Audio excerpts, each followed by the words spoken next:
Welcome to the Speak with People podcast. My name is Jason Raitz. I'll be your host, and this podcast exists to help you improve your communication skills.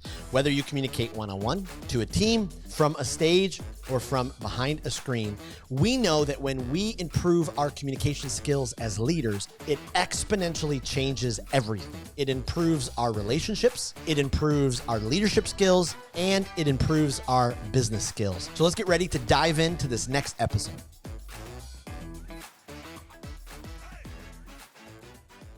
Well, how crucial are listening skills for leaders in 2024? Is listening even on your radar? Is it something that you're investing in, thinking about? Well, I hope so, because we're diving into that today on this episode on the Speak with People podcast. When you improve your listening skills, not only will you see success with your clients, but you will see success in your relationships, because listening is just critical. Well, I'm so excited to interview Rob Miles. He is a part of Truist Wealth, and we're going to explore how these listening skills can actually elevate your client relationships and your relationships in general. Rob, thank you so much for being on the podcast, and welcome. Oh, Jason, thanks for the invite. Glad to be here and looking forward to sharing some thoughts here today.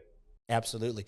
Well, hey, before we jump in, why don't you give our listeners just a little bit of a background into your story, who you are, what you do, kind of what's brought you to this point. Yeah, well, thanks. Appreciate it. I think it's always important to know people's background, right? So for me, big Italian Catholic family, the last of 7 kids, so many cousins you can't count. I don't even know how many there are, to be honest with you. So my point of that is there was never a dull moment growing up, right? Yes. There's always people coming and going, talking and yelling and screaming. And until this day, I eat fast and talk fast. And that was kind of the nature of a big family. And growing up, I also played lots of sports, so constantly on the move. And I've sort of repeated that chaos in my own life. So got my beautiful wife, Jill, and 4 children here in Charlotte, North Carolina. And we, again, have created a really crazy, fast-moving household, lots of things going on. Professionally, I've done a lot of different things, like I'm sure a lot of your listeners. I've done everything from early webcast, internet development in the 90s. I've managed money along the way. And I found my way to where I am today in the last 15 years or so of my career around communication, coaching our advisors, and really the art of listening, the art of building better relationships. And so that to me is the essence of my day-to-day. And I would sort of share with folks, if you think about it, all the great companies that many of us work with day-to-day or use for families. You think of like Trader Joe's, you think of, the Costco's of the world, you think from a medical perspective, a Mayo Clinic, even from a luxury vacation at the Ritz-Carlton. All these great American companies are based on client experience. And at the end of the day, to me, that's communication, that's building relationships, that's building trust. And I think that's what we're going to sort of focus on today. Wow. I love that. So what number are you in the siblings from 1 to 7? Well, I'm the last. Oh, that's right. You said that. Yes. Yeah, that's the best part. And if my siblings are listening, they always know that means that the tallest, the best looking, all that kind of stuff. So yes. No. I was the last, also known as a little bit of a joker, as you can tell, but that made for lots of people around me, their friends, everyone always coming and going. So getting to be around lots of people was always fun for me. Absolutely. Well, what inspired you? I mean, your career, thank you for the kind of dive into that. You've had, different taste in different sectors and success in different areas, through all of that. In the conversations you and I have had, I love your passion for communication and listening. Where did that come from? What inspired that? Yeah, I think like a lot of folks, it's kind of accidental, right? And it's sort of built into me. So in 2010, as part of a prior firm, I was part of some really cool work around what are the preferences for individuals that want to work with a financial company or financial advisor, financial professionals. What is the client preference, if you will? So that really got us diving into things like emotion and fear, and do they want to be a participatory part of the process? Do they want to sort of delegate it off, whatever that may be? And it showed me that, there's not one way to do things. And so that really started this sort of journey for me. And that evolved into my roles at my prior firm and here at Truist Wealth around working with advisors to be better at what they do and helping them figure out the right way and strategic ways to build enduring and fulfilling relationships with clients and the skills necessary to do that. And for me, when I joined Truist Wealth, one of the ways I tried to simplify that, I sort of asked myself this question, like, how do you simplify all of this? And the simplest way to do that is in one word, which is listening, which we're going to talk about today. more broadly for our firm, we talk about using listening and leading with listening to develop what we call a purpose-driven wealth experience for our clients. And when we sort of think about that, it's this credo, which the prior company that I was mentioning, Jason, they probably do this really well as well, which is how do you see the world through the eyes of your client? And within the perspective of a wealth management for us, it's a lot about hearing their story and wanting what their story should be. If you're thinking about, a Trader Joe's, they know grocery shopping ain't so fun, so they've made it fun, and they've made their employees be super happy, super go lucky, stop what they're doing to take you to things. And so it's similar to that in terms of building a deep relationship with your customer or client, depending on the business that you're in. Absolutely. Do you think, communication, what's interesting about it for me sometimes is, especially as leaders, we just communicate all the time. And so I think we take it for granted because, like breathing, I do at least, every breath kind of for granted until I have some type of an infection or something going on. And then I'm getting into the doctors and figuring it out. Why do you think more leaders, more professionals, from what I found, maybe your experience is different, but we have that same approach instead of being more proactive to improve these communication skills, these listening skills, so they'll help improve our client skills, our business. We wait till maybe things are, not right. What would help us get to that place where we're, being more proactive with those listening skills? Well, it's a great question and thought. I mean, what I've done in my programs over the years is ask this question: in your 40-hour work week, what percent of time are you spending on what some people might refer to as soft skills or communication delivery skills Yep. versus whatever business you're in, technical skill? And as you can imagine, most professionals, when they ask that first question, how much time is dedicated to working on that, the answer is usually zero. And Wow. so is this an Yeah. acknowledgement, right, of that this is an important part of the experience and my skill set, and I need to work at it, and it has a value to me to do so. And so I think for a lot of us, it's the dangers of assumptions, is a term I like to use. In this case, the assumption as a professional or leader that you don't need to think through this, you don't need to work on this. There's just a natural innate thing, you have it or you don't, which I think is not true. Like all skills, they can be worked on. So I think the first step is an acknowledgement, and then having meaningful uh, either strategies or trainings to sort of see the progress that you're making. And Yep. so once you can improve your progress, either as a leader, as an advisor, as a salesperson, whatever that, a doctor, and you see positive outcomes, you should get the momentum and the energy to keep doing it and keep learning and keep pushing and keep acknowledging that there's always better ways to do things.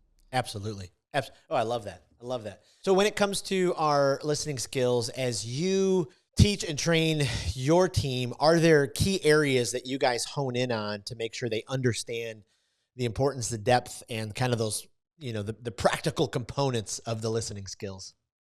Well, first of all, we lay out the why from a business perspective in terms of what our clients are looking for and why it's so important that we hear their story. Yes. But I think for our listeners, regardless of the business that you're in, the way I might frame it to folks is, are you a speaker or are you a facilitator? So Mm. with our folks, I ask, like, what does a facilitator mean? And we have them go through that. It means that you ask great open-ended questions. It means that you are managing the narrative of a story or the person that's talking.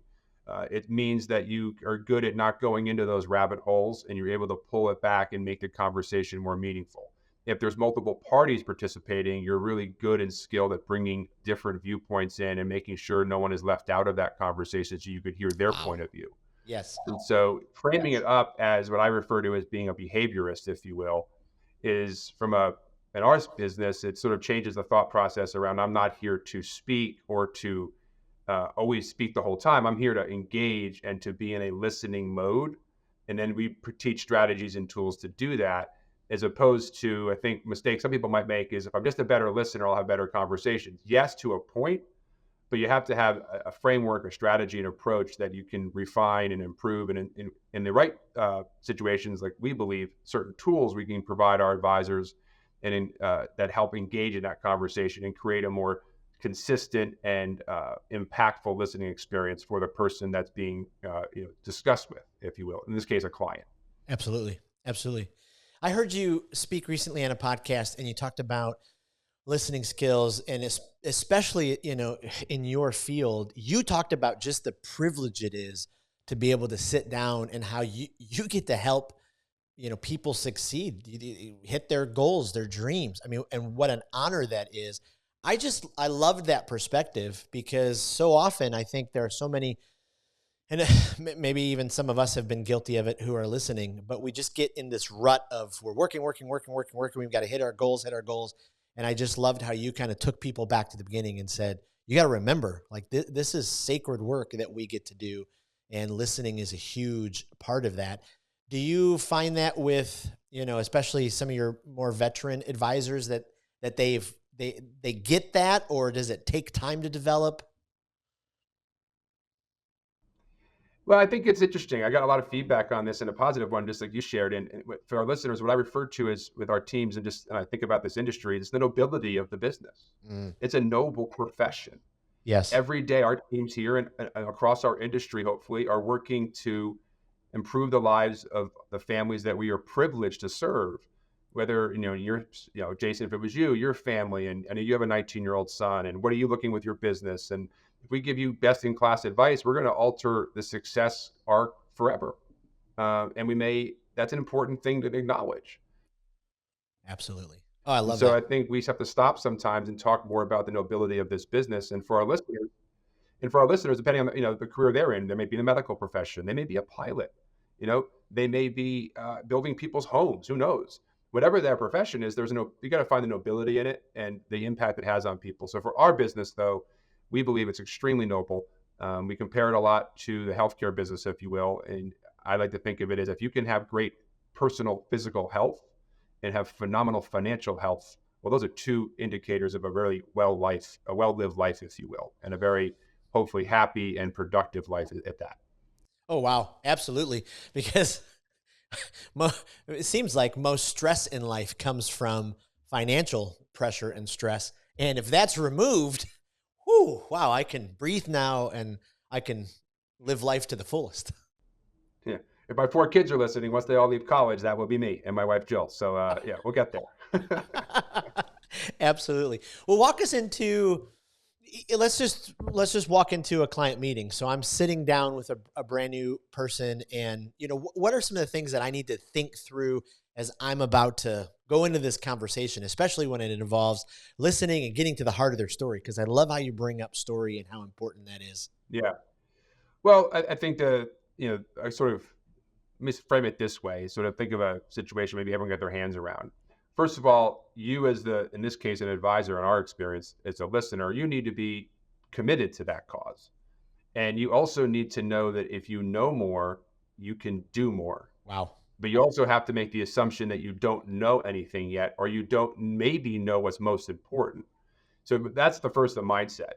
And then we talk about creating a listening experience. And so but before we get into the detail of that, I mean, from an example perspective, we all know friends, or maybe it's us, about to retire, a couple about to retire, been working their whole lives. And this is a friend of mine that I'm talking about.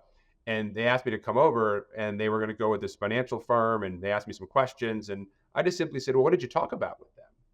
And this couple just basically shared that all the greatness of those people that they met with, and they were in the business this long, and they were going to charge this much, and they had this experience and this investment philosophy, and that they could be trusted. And that's nice, but I said to them, I think that's the wrong questions. That's the wrong dialogue. And they said, well, what do you mean? And so I brought them over to their kitchen table, and here at Truist Wealth, we've developed what we call listening cards, which have a set of issues of wealth that families might deal with, from estate planning to educational funding to transitioning or owning a business to dreams and visions. And there's a series of these cards. And I said, let's just explore like what, and walk them through an exercise that we teach around what's most important, what's in the middle, what may be a longer term, what do you think? One spouse, what do you think the other? We create a dialogue.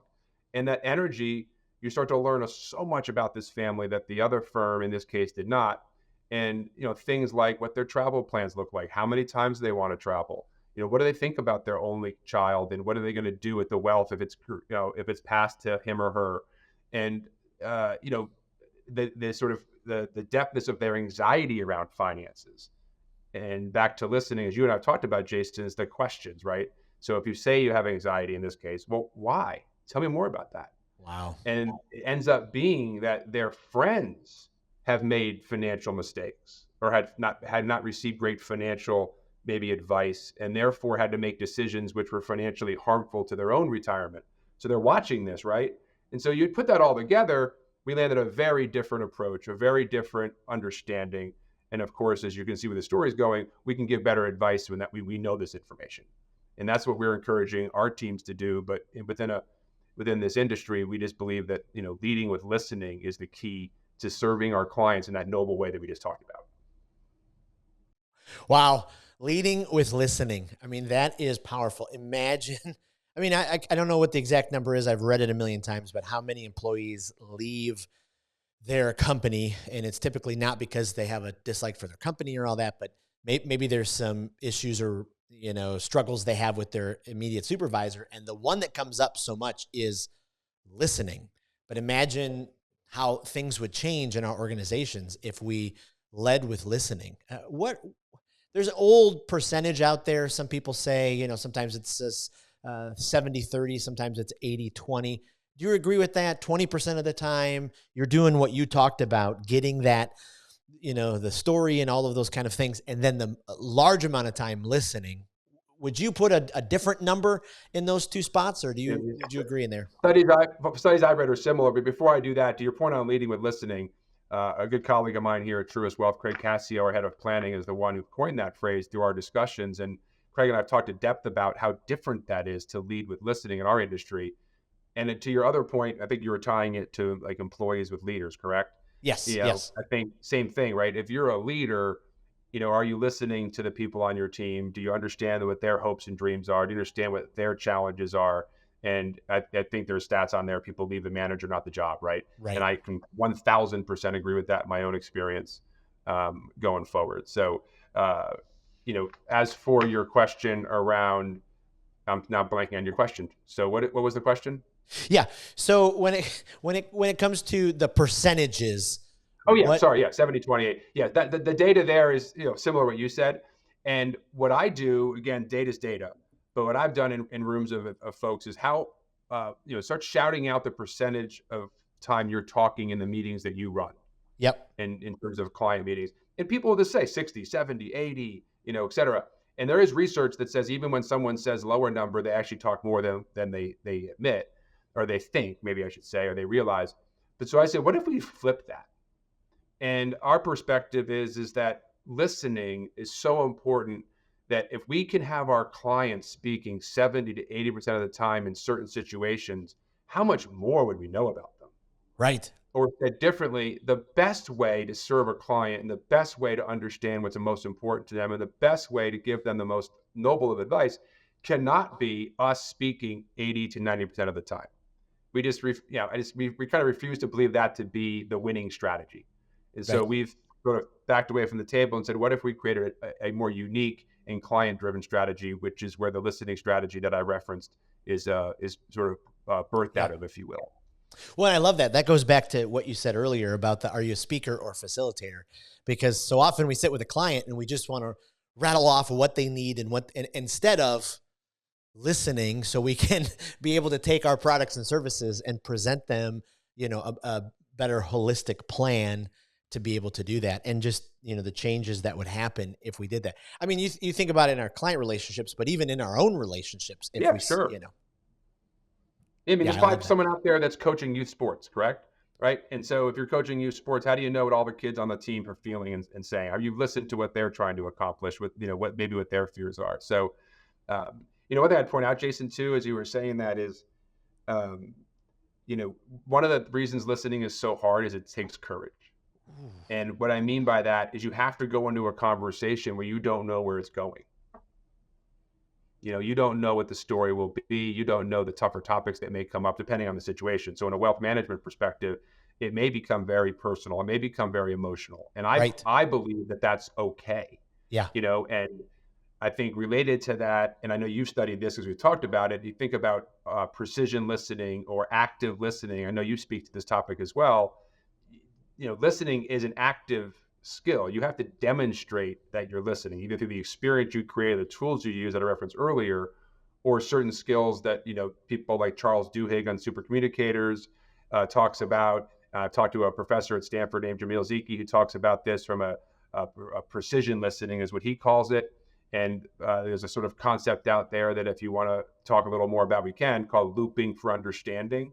So it's not just, you just can't say, I'm going to listen. You actually have to build the skill set and build the tools and think about better Yep. ways to do that, that show the person you're listening and actually make sure that you take what they're saying and you evolve the conversation based on that. To my point, listening conversations take a lot of courage because you don't control the agenda. The other person does. Wow. Wow. That is, that's powerful. It speaks to, so I think so many of us sometimes get into the rut where we approach these client relationships and maybe we haven't taken the time to prepare for them. And it really speaks to like, we've got to spend time preparing so we have the right questions to ask. So then we can listen and to the responses and then, be able to remember, pieces of their story. How important is that preparation process? How do you walk your team through, preparing for those client relationships? Yeah, I mean, I think in any sort of client service or any project oriented situation, right? What we talk about is the importance of what we refer to as a pre-call. Um, Yeah. and whether you're flying a plane or whether you're having a client meeting, getting prepped is important. Yeah. So it's really making sure everyone understands their roles and responsibilities in the meeting, making sure what the objective of the meeting is. We go over things like back to communication skill, like who's going to introduce who, what are they going to say about who. But at the highest level, to your point, just having a pre-call preparation of what is the objective and how are we going to be successful in serving this client or prospect in this situation, who's going to the meeting, who's leading the meeting, what's the primary objective, all those kinds of things. And I think that they're in our sort of TikTok world we're all running by the seat of our pants, right? We're in a Right. fast-paced world. Sometimes there's, I don't think, an intended activity here. It's just we sometimes by default sometimes are winging it based on our own skill sets, Yep. right? And just like you would not want to go into a surgery and a doctor show up and say, "Who's here today?" And you're hoping that he or she has Right. looked at the films, has looked at your blood type, has talked to the anesthesiologist. You expect these things to happen in the same way you expect a pilot to walk the plane, go through a pre-flight checklist, all those things as that they take this plane into the air. Depending on the business you're in, it might not be as dramatic as that, but it's the same, I think, processes and preparation skills that will make you better at what you do. Oh, absolutely. Absolutely. Well, and especially as you're listening and you're hearing those stories, seems like empathy is a pretty important part of the formula for listening. Talk to us a little bit about, empathy. Is empathy available to every, leader, professional? Is it something that we've got to step into? How important is it to the listening process? I'm just obviously critical. I actually love your opinion on this one. After I share mine, is sometimes empathy can be confused by people. Just feeling sorry for someone isn't empathy.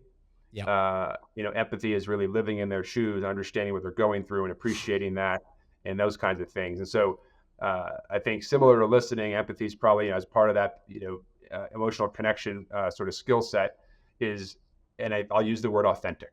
Oh, yeah. Right? Authentic empathy is different than I'm going to show empathy, right? Authentic empathy. And there's another skill here again in and I think you and I talked about this. Have you read Super Communicators yet by Charles Oh, Duhigg? yeah. Have you read Oh, that? yeah. Yeah. And he talks Definitely. a lot about this, which is mirroring. Yes. And if I am mirroring your emotions, studies will show we're going to have a better relationship. And also if I exchange vulnerability, and that's Yes. something that's really hard for people as well. So Yes. if you share with me something about a health issue within your family, and I say back, well, I appreciate you sharing that with me. My family's had a similar one to that, and I've lived that experience. And so I'm feeling the pain that you're going through, and I would love to talk a little more about that. I've created not only empathy, but I've shared my own story, and I've shared to you that we can be vulnerable and have a more meaningful relationship going forward. And Yes. I think, and again, for those who are interested, the Duhigg book dives into this, and it's just fascinating.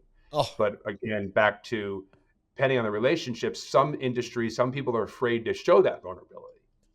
And I would right. just propose that in our industry and many others, that is a winning approach if you define winning as helping the people that you're serving, right? And Yeah. developing a deeper and more meaningful relationship. So there's, again, some more skills people can think about as they go into whatever, again, whether it's a client relationship, an employee relationship, a family relationship, or they're trying to restore a relationship. Right. These are skills that can serve you well. Right. Well, two things. I mean, Charles Duhigg, new book, Super Communicators. Oh my goodness. Like every page, it Yeah. was like, yes, wow, yes, Crazy. wow. I've read it twice already, to be honest with you. I've read it twice. Yeah. I love it.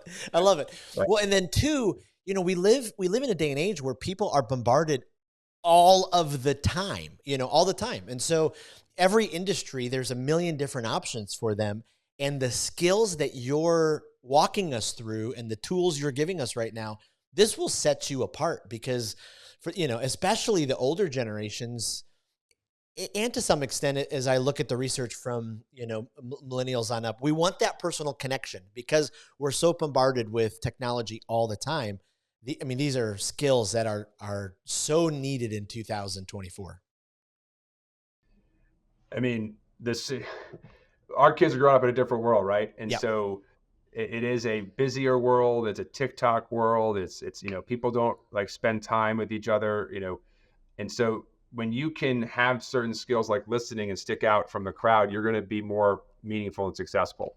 And I think that it's a kind of a lost art now, right? And so, no example of that would be, Jason, when was the last time you walked out to your mailbox and you got a meaningful, personal note? Right. Right. I mean, for most people, they're like, what are you talking about? That doesn't Right. happen anymore.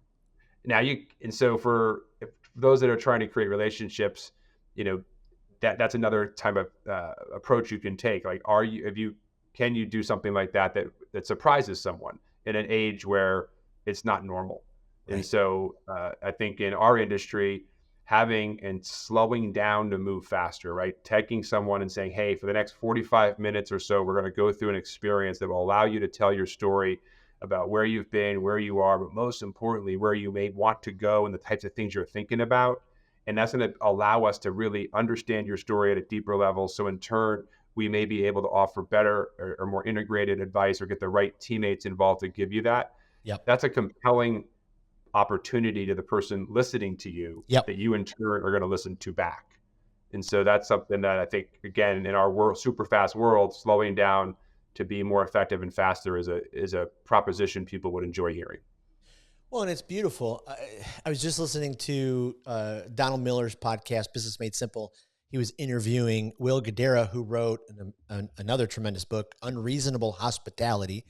If you haven't read it yet, I highly recommend it. He was awarded the #1 restaurant in the world in New York City. And so he just talks about these amazing hospitality stories, but he talks about how you got to find as many touch points as possible to serve people and elevate their experience, because those kind of things just set you apart. And you don't do it to get the business or, for the get part, but it's truly that servant leadership. And then that trust is built with the client. And then it's like, oh, wait a minute. Cause I've been on the other end. I just before you and I started our interview podcast, I interviewed someone who's in the grief world. And we're talking about how do you communicate with people when they're grieving and if you're grieving, and we all say the wrong things and, all those different kind of things. But, to be able to have the right tools in our toolbox to be able to say and to be able to bring and have those touch points, because then the trust is built and, people believe you're for them. I mean, it's just so powerful. Well, I think, the grief business, right? Regardless of the business you're in, the skills that you are developing, they get easier as you keep going. Yes. So like many things, it's just getting going. And so with the advisors I'm working with, they're invariably like, oh, I did it 2 or 3 times, Robin. Wow, this is a lot easier than I thought it would be. It's actually more enjoyable than I thought it would be. Or wow, even in regular conversation, not even the experience that I create, like in a formal setting, in a lunch meeting, I'm being a better listener and I'm using certain skill sets and I'm being a more facilitator and I'm asking better open-ended questions. So I think just sometimes there's some quote, right? The first step's the hardest step or something. Right. And so getting started and taking the second and third step, invariably the momentum will grow regardless of the business or the objective that you have. Absolutely. Absolutely. What some advice would you give to leaders who are looking at going, okay, I've got I've got to really work on these skills. I've got to dive into them.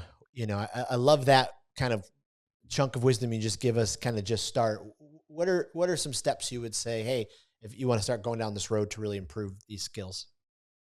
First of all, do some of read some of the books we mentioned, right? Do some of the Yep. research. But I think through framing the why, right? Why do you want to do that? Yeah. What are you trying to accomplish? What is your goal? And being brutally honest with where you are and getting some feedback from folks. And then Yes. it's going forward. I mean, you got to tie it to your personal situation and what you're trying to accomplish and where are you on the spectrum, if you will, in terms of the feedback you might get. So, I'd encourage people to think through that. There's a lot of great resources out there. And then, going to some people and asking them like how have you been doing? So in a leadership setting, let's coach the coach here. Like, how am I doing? What can I do for you? What can we do better? Um, and then the second thing I would say, that we sometimes start with, and I know you're familiar with this because you've had a podcast on this, which is DISC. And so Mm. the DISC model is a great approach of how to be self-aware. So there's lots of different approaches out there. We use here at Truist Wealth as well. We use DISC. And what I talk with the advisor about is understanding yourself and how you communicate and how you come across. If you're not familiar with that model, the highest level, there's dominance, there's influence, there's steadiness, there's compliance. And the mixture of those make up the way we all are received. And so that might be a sort of assessment way to do it, because then you understand yourself and then you're able to better understand others. And so similar to the preference work I started about earlier in a financial services mindset, this is understanding the way people prefer to be communicated with, what encourages them to develop a relationship, what pushes them away, how to give certain people space and time, how to push certain other people. Yep. So I would encourage people to think of tools and assessments that are out there to help you make the journey. Wow. Wow. That's so powerful. One great question I heard, I can't remember who said it. I'll remember it after we're done, but they said, ask the people closest to you, because I think sometimes when you're like, do some self-evaluation. And I think for the most part, some of us are like, okay, I'm a pretty good listener. Well, then go ask your spouse or partner or, one of your kids or a coworker or boss, and then ask the question, what's it like on the other side of me? Ooh, okay. Like, no, tell me, and then be open with that feedback. It's just, like you said, it's just so powerful to be able to go, oh, okay, that's what it's like. Yeah, I mean, understand. That's good advice, Jason. I can't disagree with that at all. Absolutely. Hey, as we close the conversation, is there any lasting, something that you've learned, over, your journey of diving into this focus on listening, that you would say, hey, if you're a leader, you have influence in people's lives, this is, I mean, we've gone through so much gold, but if there's anything else in the toolbox that you're like, make sure you hit on this. Yeah. Yeah, I mean, God, how long do you have, right? Uh, Right. you know, I, I think just this realization that this is the skill sets of the future. Mm. Meaning they're really important right now, but in a world that we're living in, the CEO of NVIDIA was talking about this. Everyone wants to learn code. Well, as AI develops, it's going to be much more about how you use that and how you develop relationships and how you can encourage people to do things. So I think as we go forward the next 5 or 10 years, depending on your industry, I don't believe the emotional connection, the EQ, the communication train, whatever you want to call it, is going to stop. It's not going to go, oh, you know what? Let's go backwards. Right. Let's not do this anymore. Right? It's only going to gain momentum, and regardless of the industry, all kinds of research, the ability to communicate, the ability to develop deep relationships, the ability to motivate and lead people will be based on some of the skills we talked about today. Yep. So, it's not going to happen overnight for anyone listening. It's kind of like golf. It never ends. You can never stop getting better at it. Yes. And it's difficult. You're going to have setbacks, but I think committing to the fact that these are skills of yourself as a leader or advisor or whatever you are, doctor, whatever. And as a individual, these skills will become only more important as the years go by, not less important. Yes. Oh, I love that. Before I let you go, let me ask you just a couple of quick rapid fire questions. Is there a Sure. speaker that, boy, every time you hear them, they challenge you, they fill up your bucket, you just, Yeah. you can't wait to the next time you get to hear them? Well, I listen to a lot and watch a lot, so there's a lot of those folks. But when I think of some of the work here that's inspired me, it's Simon Sinek. Mm, And so many people have watched his Start With Why podcast or his speech, TED Talk. One of his new books, The Infinite Game, is just phenomenal. What I love about the way he shares things is storytelling, which you see yes. I've tried to do as much as I can today Yes. and relate to the people that I'm talking to. But if you think of Start With Why, it's the golden circle. Why, how, what. I mean, I remember that from the moment he said it. And Yep. so I just think frameworks and leading with listening was an example of that. And the power of listening is something we've talked about. So no, I think if you're sitting around there and you want to watch a great YouTube video or whatever, and you sort of type Simon Sinek into the search bar, you'll get some really cool interviews and speeches that will give you some really good ideas that you would activate on immediately. And I that's love that. that's so cool about what he does. Absolutely. Is there a podcast that you keep going back to that's either guilty pleasure or it's a development one where you're like, whew, this one, I love it. Well, I'm not going to go be pleasure, but I'd be remiss if I didn't talk about our own podcast. Oscar Elder, our co-chief investment officer from Truist Wealth, she has a podcast that she leads called I've Been Meaning to Do That.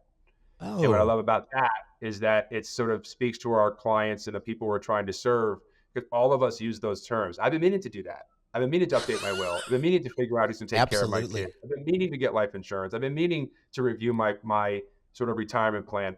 So that's a great podcast on the Truist Wealth side. On a personal level, I'm not sure if you've listened to How I Built That. Have you heard that? Oh, Uh, yes. yeah, I just love that. You hear the stories of people who built great companies, from Zappos to all the different companies they go through. And the theme I always find, like with Lululemon and others, is the amount of failure that these people had, and Right. that none of them should have succeeded. Most people Right. doing what they did would have failed. Yeah. And so I just find those to be inspirational as well as interesting, especially for the brands that many of us love and you see every day out there. And there's some really interesting people that do amazing things. And it's just a very practical podcast and very easy to listen to. Love that. And then lastly, is there a book you're like, if you don't read any other book, you need to read this book? Well, I already mentioned Super Communicators by Yes. Charles Duhigg, and I think that's just phenomenal. As again, pretty read a lot of different types of books. I think the one I would think about, given what we're talking about here, is The Power of Positive Leadership by John Gordon. John Gordon, many people might know, it's lots of different books, The Carpenter, The Power of the Positive Team, etc. But this power of positive leadership, from the discussion we're having, is that I believe in that. I ascribe to that. I try to be as positive leader as I can. I think that positivity wins the day. And I think, as John talks about, that's not Pollyannish. That's just being positive, even in the face of challenge. Yes. So for those that are leading teams, do that. If you like that book, another book that I've loved and used with my own team is called Row the Boat by John Gordon. And so, PJ Fleck, who's a football coach. But Row the Boat concept is simple. Are we rowing the boat together? And are we on the same team? Wow. And there's a great movie out now called Boys in the Boat, which is not related to that, but it's similar in the sense of the team overperforms based on their ability to work together. And I think that what I like to talk about my team is just keep rowing the boat. So good days, row the boat. Every day, row the boat. The best days, row the boat. Just keep rowing the boat. Keep making progress. Keep believing what we're doing. And so the journey we're on here at Truist Wealth with listening and our purpose-driven wealth experience, that's what we're doing here. Just keep rowing the boat. Yep. So again, these are, as you'll see, Jason, you and I talked about, all from Simon to some of these books I'm talking about, they're quite straightforward. They're quite practical. And that's what I enjoy doing. I like to read practical stories, practical skills that I can immediately impact my own life and own business by putting to work. Oh, I love that. Powerful stuff. Rob, this has truly been amazing. I've filled up 2 pages of notes. I know this is going to help so many of our listeners. Where can we send people online to connect with you or find out more about you? Yeah, if you're interested in connect with me on LinkedIn, you can look my profile up there, and I'm happy to connect with folks. And I try to post there as consistently as I can, and sort of as I share some thoughts and stories from my travels. But that would be the best way to do it, Jason. Wonderful. We'll put that in the show notes and in the Speak with People community group. And Rob, I can't thank you enough for your time. Thanks for being on the podcast.